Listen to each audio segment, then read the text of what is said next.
Gaur Premanande.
class at the Bhaktivedanta Manor this evening. Thank you for joining us online, and those of you who are here at the temple. Srila Prabhupada Ki Jai. So we will start with the Jaya, the Mother of Prayers.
Jaya Gopi Jana Vallabha, Jaya Girivaradhari.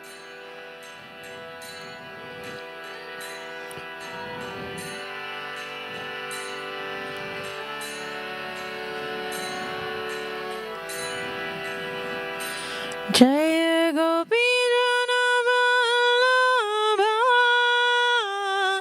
Jaya Girivaradhari.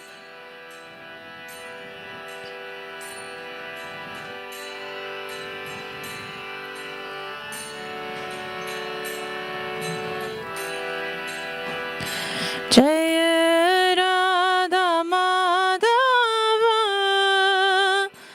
Jaya Kunja Bihari.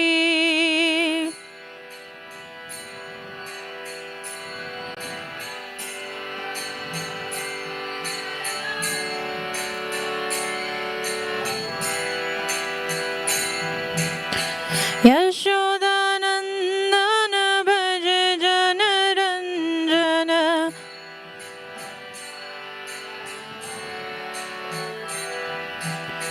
Yashodanandana Bhaja Jana Ranjana.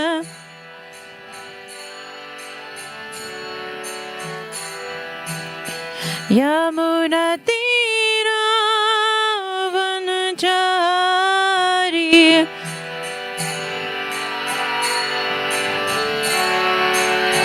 Yamuna Tira Vanachari.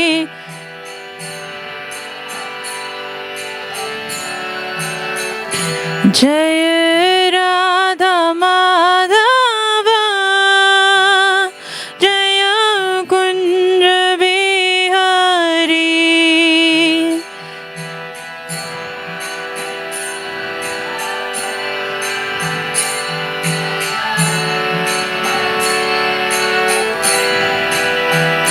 Jaya Gopi Jana Vallabha, Jaya Girivaradhari.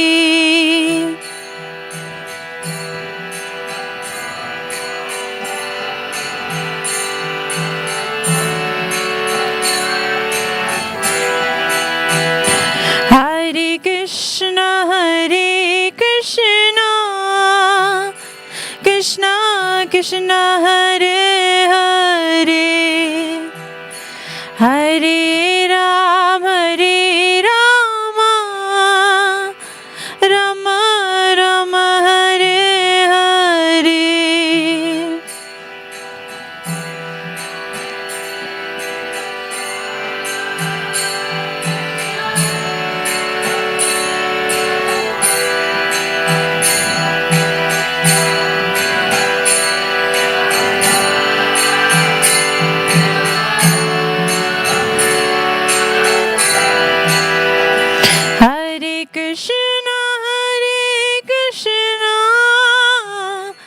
Krishna Krishna Hare Hare Hare Rama Hare Rama Rama Rama Hare Hare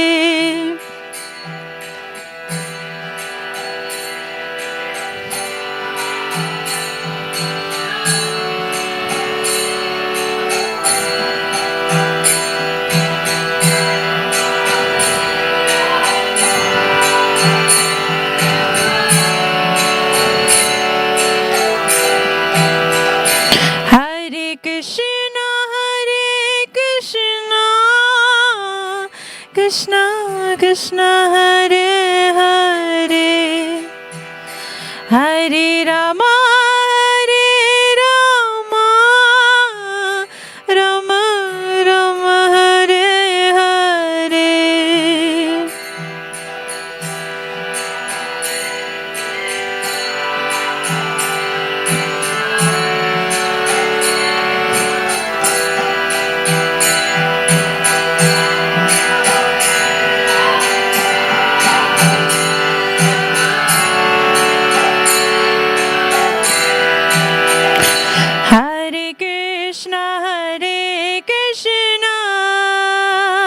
Krishna Krishna Hare Hare Hare Rama Rama Rama Hare Hare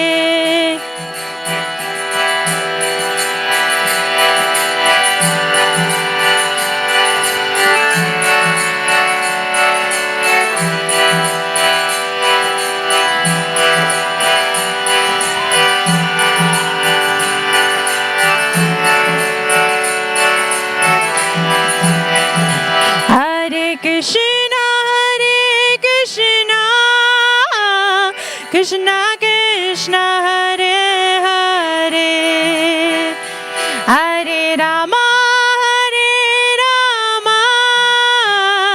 Rama Rama Hare Hare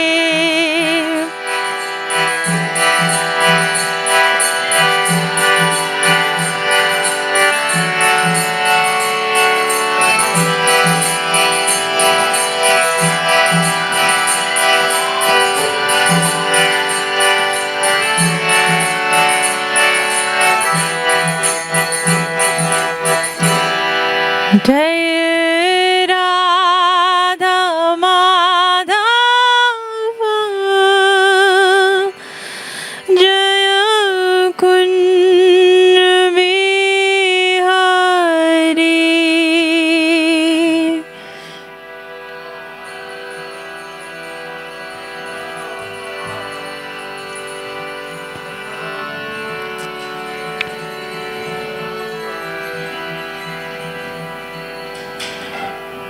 Srila Prabhupada ki jai.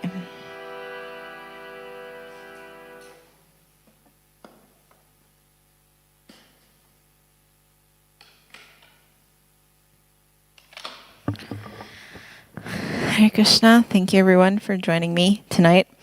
And thank you for being here.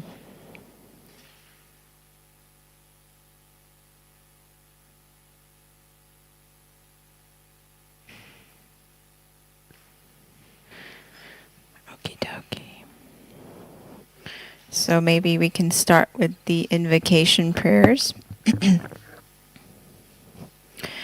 Umagana Timirandasya Gyananjanashalakaya Chakshur Unmilitam Yena Tasmai Shri Guruve Namaha Shri Chaitanya Manobhistam Stapitam Yena Bhutale Swayam Rupa Kadamayam Dadati Swapadantikam Vandeham Shri Guru Shri Uttapada Kamalam Shri Rupam Sagajatam Sagana Raghunathan Tantam Sajivam Sadhvaitam Savadutam Parijana Saitam Shri Krishna Chaitanya Devam Shri Radha Krishna Padan Sahagana Lalita Shri Vishakavitamscha He Krishna Karuna Sindhu Deenabandhu Jagatpate Gopisha Gopika Kanta Radha Kanta Namostate Tapta Kanchana Gaurangi Radhe Vrindavaneshwari Vishabhanustate Devi Pranamami Hari Priye Vanchakalpatarubhascha Kripa Sindhu Evacha Patitanam Pavanebhyo Vaishnavebhyo Namo Namaha Jai Shri Krishna Chaitanya Prabhu Nityananda Shri Advaita Gadadhar Shivasadi Gaur Bhaktivinoda.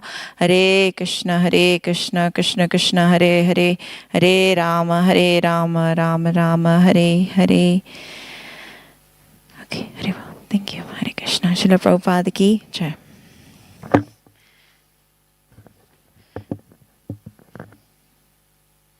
So today we are reading from chapter 2, text 38.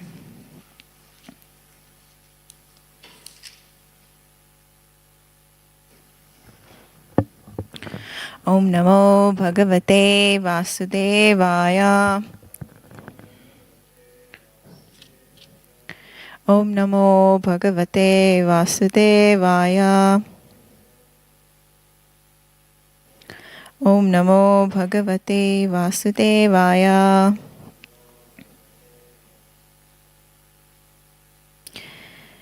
Okay, so before I begin, I'd just like to request everyone to please forgive me if I say anything out of order, and please give me your blessings and mercy so that I may say only what Prabhupada wants me to say. Thank you.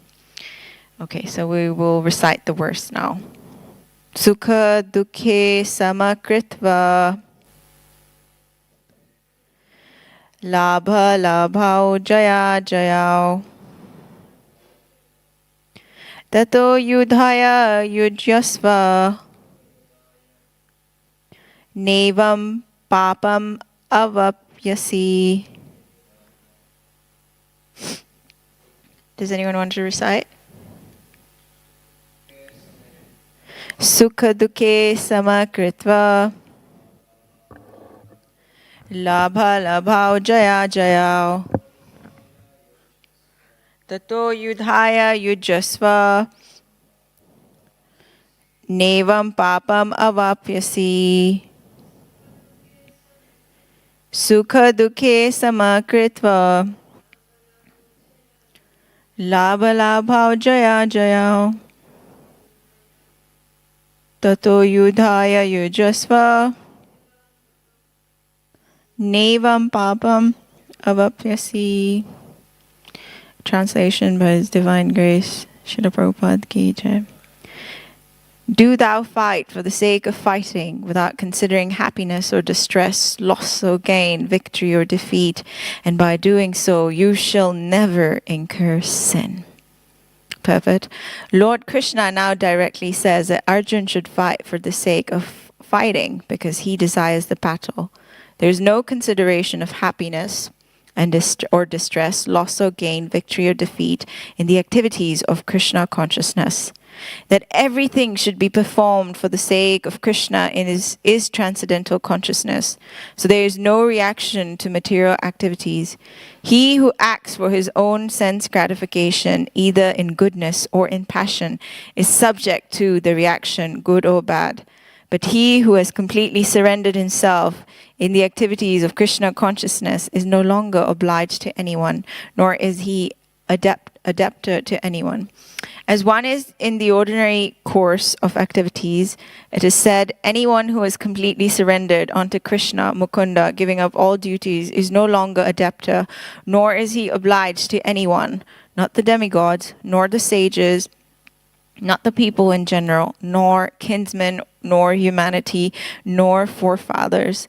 That is the indirect hint given by Krishna to Arjuna in this verse, and the matter will be more clearly explained in the following verses. Jai. Thank you. So I'm just going to pull my notes up really quickly. Great. So today, let us start with a quote by His Divine Grace, Srila Prabhupada. So Prabhupada says, "We are trapped souls in a state of forgetfulness of Krishna. And Krishna is giving you a chance now to re-establish your relationship with Him by this chanting process, so take full advantage of it and be happy." Now let's look again at the shloka for today. And what is Krishna saying? Do thou fight for the sake of fighting, without considering happiness or distress, loss or gain, victory or defeat. And by so doing, you shall never incur sin. You shall never incur sin. So let's first discuss what is sin. Anyone? I know this one dreaded word, what, that causes us a lot of anxiety. What is sin? Anna?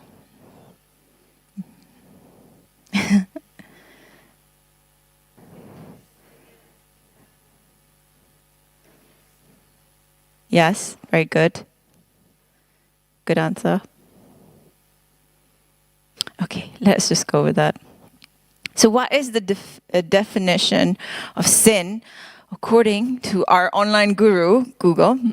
An immoral act considered to be a transgression against divine law.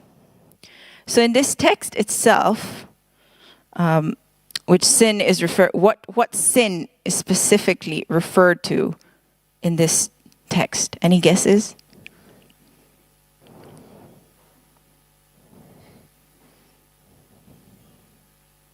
Yes? Great. Okay. Okay. So in the Srimad Bhagavatam, in Canto 1, 849, it says, in the purport, whenever there is war, there is certainly a massacre of many innocent living beings, such as boys, brahmanas, women. Those killing is considered to be the greatest of sins. They are all innocent creatures, and in all circumstances, killing of them is forbidden in the scriptures. Maharaj Yudhishthira was aware of the mass killings. Similarly, there were friends, parents, and preceptors also on both sides, and all of them were killed. It was simply horrible for him to think of such killing, and therefore, he was thinking of residing in hell for millions and billions of years. So, similarly, in this text or in the Gita, Arjun, the sin that he would occur from killing his own kinsman is what worries him. It is what confuses him.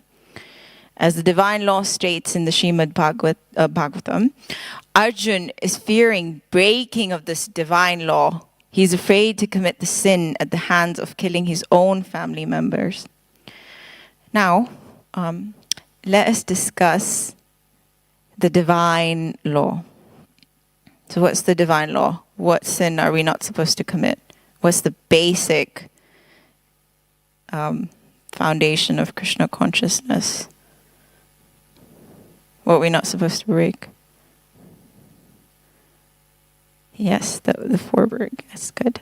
So as Prabhupada described, in Krishna consciousness, there are four regulative principles, which is no meat eating, no illicit sex, no gambling, and no intoxication. The four legs of Dharma, if we see in our mundane world, are broken every single day. They are the substance of the economy and the essence of the foundation of modern civilization. Wherever we go, we see animal slaughter, fascist capitalism, gambling the fortunes of innocent people, out of marriage, intimate relationships, and alcohol is easily available to even children in this world we live in. In this age of Kali, wherever we go, we will always have to battle with Maya.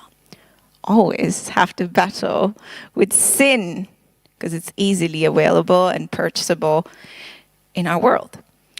But does that mean that we should also hate the sinners? Do they have any chance of salvation, or are they doomed as they did not follow the divine law? What do you think? Let's say you go out and you see we're not supposed to eat chocolate, right? Well, that's the idea. But you see really nice chocolate cake and you're like, oh my God, can I please have this? So do you think you've committed a sin, and is there any hope for you after you have that chocolate cake? Let's say it might be or might not be offered.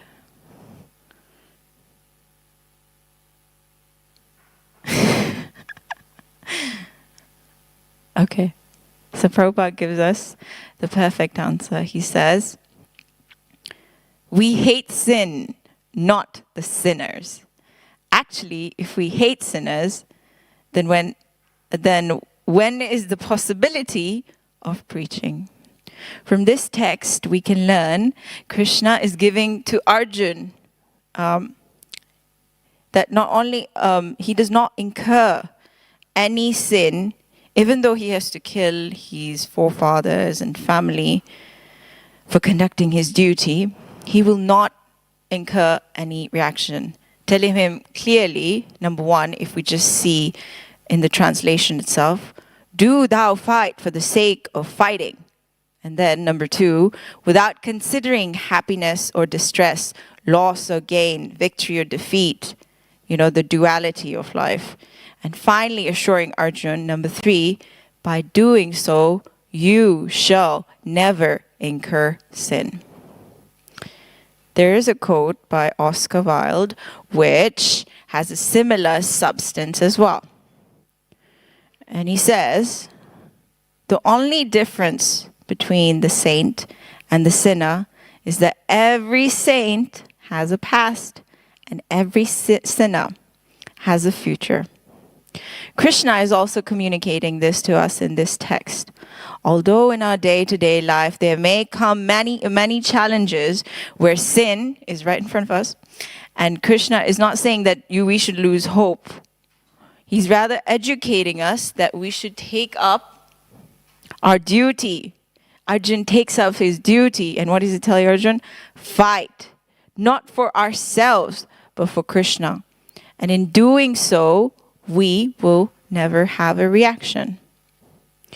On another note, let's investigate a little more. What else can sin mean? Any other ideas? In the top of your head? Doing something against your nature. Okay, good. Do you want to give an example?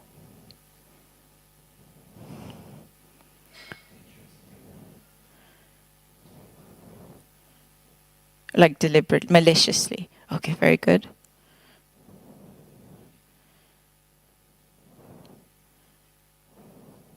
Okay, yeah, true. Okay, good one. Anna? Okay, so this is yeah, true. Very good. That's a great one.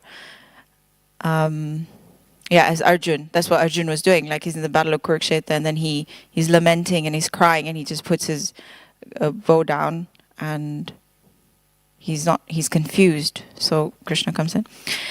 So what do you think about the concept of physics? In physics, we say every action has equal and opposite reaction. This idea is similar to the law of karma, where just like a domino effect, one incurs a reaction for a particular type of act, and it brings us to the idea or to the ideal of right and wrong. In a world of so many rights and so many wrongs, what is truly right and what is truly wrong? So we must agree that in our everyday, in our lives, every single day of our lives, there is a battle in our minds between what's right and wrong. We are always in a confluence of indecision. I remember when I was a kid, there used to be this soap opera, and it was called Days of Our Lives. And no matter how many things went right, every single episode, something had to just go wrong. So life is like that every day. We're faced with this confluence of indecision between how to choose, how to navigate between right and wrong. What action is right and what action is wrong. Arjun in the Gita faces a similar predicament of right and wrong. He's confused about what to do, and he has put his bow down, asking Krishna to help him out of incurring the sin of killing his own family members.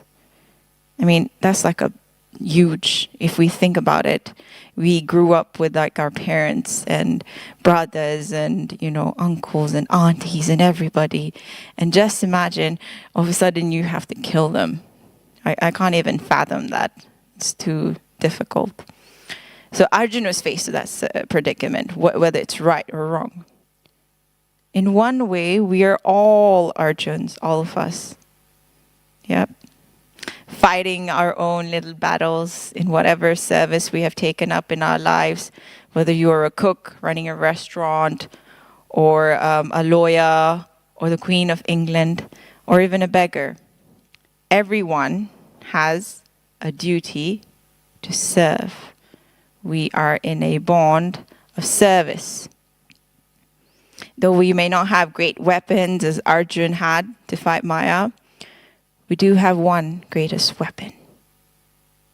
And can anyone guess what that is?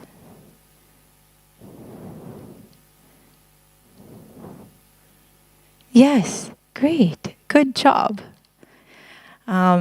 If we take up that, our greatest weapon, which is the Hare Krishna Maha Mantra, then all our confusion, indecision, lamentation will be diluted.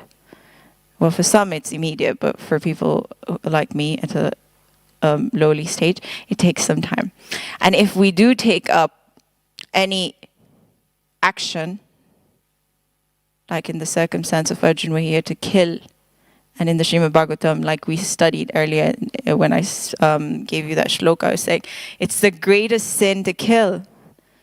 But Arjuna is promised by Krishna here that he will not incur any sin by doing his duty as a Kshatriya, as a warrior. The duty of a warrior is to fight. So Krishna prepared Arjuna to stand up and fight. He's assuring Arjuna he will be protected. He says, do your duty. Do not abandon it. Whilst offering all your results at the lotus feet of Krishna, think of Krishna while doing. That's the goal of our life. We should think of Krishna while doing any activity. Whether you're a husband, a father, mother, wife, priest, businessman, monk, nun. Always think about Krishna and you will go to him. There's one way to do this, and that, of course, as Prabhuji mentioned, is Hare Nam, Hare Nam, Hare Nam, Keva. Eva Kevalam, Eva Kevalam. So now let's go back to the quote that we started with. Does anyone remember it? The first one. The one I shared. By Prabhupada.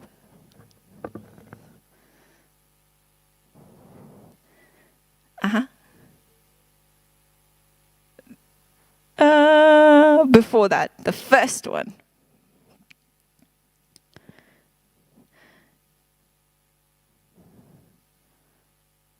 Okay, I'll say it. We are trapped souls in a state of forgetfulness of Krishna. And Krishna is giving you a chance now to establish your relationship with him. By this chanting process, so take full advantage of it and be happy. Krishna was also trapped, Arjuna, not Krishna. Arjuna was also trapped in that state of forgetfulness. He forgot that he's the soul and he has a greater duty towards his soul. And he was acting in body consciousness. So our greater duty now is to re-establish. So Krishna was reminding him to re-establish his relationship with Krishna, the super soul. And by doing so, even if he's doing a sin, even if it looks like he's killing his own family, it looks like a sin, he will not incur any sin for it.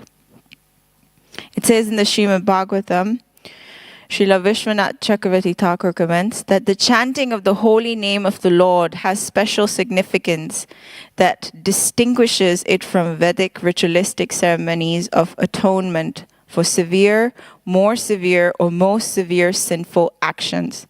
There are 20 types of religious scriptures called Dharma Shastras, beginning with the Manu Samhita and Parsa Samhita. But herein it is stressed that although one may become free from reactions of the most sinful activities by following the religious principles of these scriptures, this cannot promote a sinful man to the stage of loving service to the Lord. On the other hand, chanting the holy name of the Lord even once not only frees one immediately from the reactions of the greatest sins, but also raises one to the platform of rendering loving service to the Supreme Personality of Godhead, who is described as Uttam Shloka because he is famous for his glorious activities. So, I'd like to wrap up. There are 3 things to gain from this text, which is, number 1, what is bhakti? Everything should be performed for the sake of Krishna is transcendental consciousness. That's what it says in the purport. That service done from the heart with loving devotion, done to please Krishna, is bhakti. Number 2, what is the benefit of bhakti? The benefit is, as Krishna tells to Arjun, there is no reaction to material activities. There will be no sin occurred if you fight, Arjun. So as mentioned in the purport, he who acts for his own sense gratification, either in goodness or in passion, is subject to the reaction, good or bad. But he who has completely surrendered himself in the activities of Krishna consciousness is no longer obliged to anyone, nor is he the debtor to anyone, as one is in ordinary course of activities. It's said, anyone who is completely surrendered unto Krishna, Mukunda, giving up all duties, is no longer a debtor, or is he obliged to anyone. Not the demigods, nor the sages, nor the people in general, nor kinsmen, nor humanity, nor forefathers. That is the indirect hint given by Krishna to Arjuna in this verse, and the matter will be more clearly explained in the following verse, is that he will not incur sin. And finally, the 3rd point is, what is the goal of bhakti? As stated in the purport, Lord Krishna now directly says that Arjuna should fight for the sake of fighting, not because he desires the battle or whatever Arjuna is desiring. There's no consideration of happiness or distress, profit or loss, victory or defeat in the activities of Krishna consciousness. So he's telling Arjuna, you fight, not to, because your desire is not to fight, so just leave and go. He's telling him to not only fulfill, that if he fights, he's fulfilling the desire of Krishna. So in life, the purpose of Krishna consciousness is to fulfill, is to please the desires of Krishna, the desires of Prabhupada, the desires of the servants of the servants of the servants. And that is the goal of bhakti. That's how we will develop Krishna prema. And once we satisfy Krishna, there's nothing we have to be worried about sin, because we will be blissful with Krishna only. And nothing else in this world can give us the satisfaction as the satisfaction that comes from loving Krishna, the Superman, the flute player, the handsome, the beautiful charmer of the heart. Krishna is our one true love. And where there is love, there is no sin. So Haribo, thank you for listening. I hope it was helpful.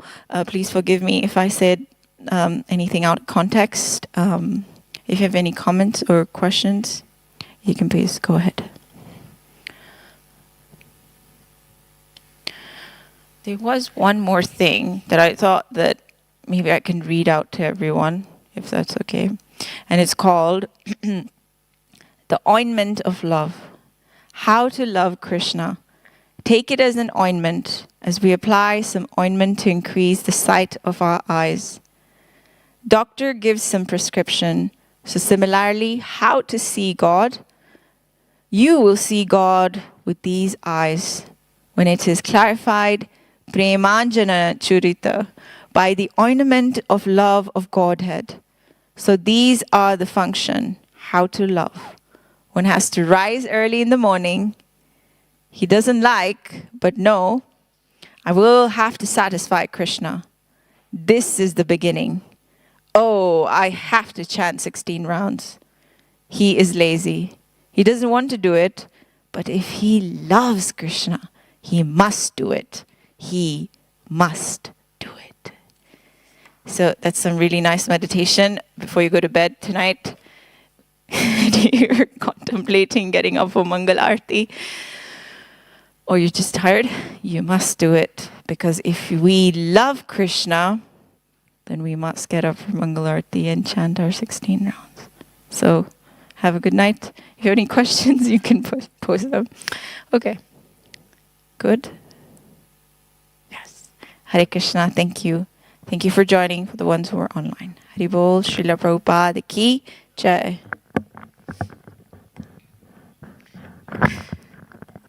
All Vaishnavs ki jai.